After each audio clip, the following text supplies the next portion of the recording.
If you haven't seen this city for a few years, you probably wouldn't recognize this skyline. Not since the Russians were in charge has there been so much construction.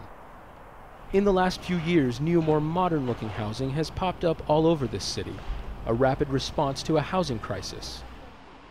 But no matter where you go in Bishkek, you're never far from reminders of its Soviet past.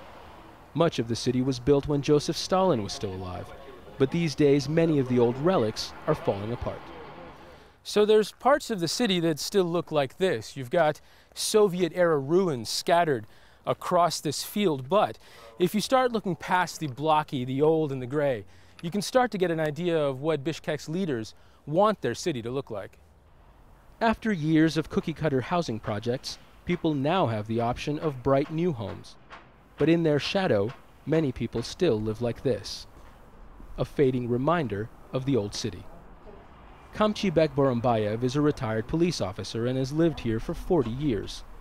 He was cleaning and repairing guns for the Soviet police force before Bishkek even got its name. But now his home is going to be demolished to make way for urban development. It's my land. They can't tell me to leave my home. I agree that Bishkek will change, and the new houses are the best for the city. And it's okay with me if they give me a new apartment. But I'm not afraid.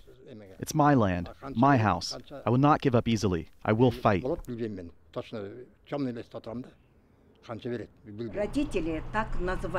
Makarovna Lee has lived in the small house across from Kamchibek for as long as they both can remember. She'll be moving out soon because her home is also being demolished.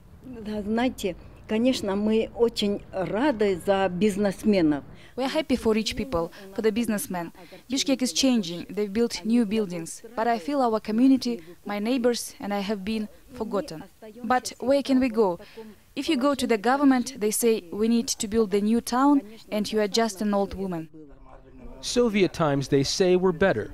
At least back then, they were guaranteed a roof over their heads. But the city's mayor says Bishkek's best days are still ahead. We're having a building boom at the moment. There are a lot of investments in the construction industry, in building houses.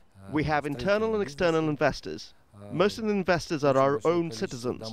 Then we have Turkish, Chinese and Russian companies who are also building houses.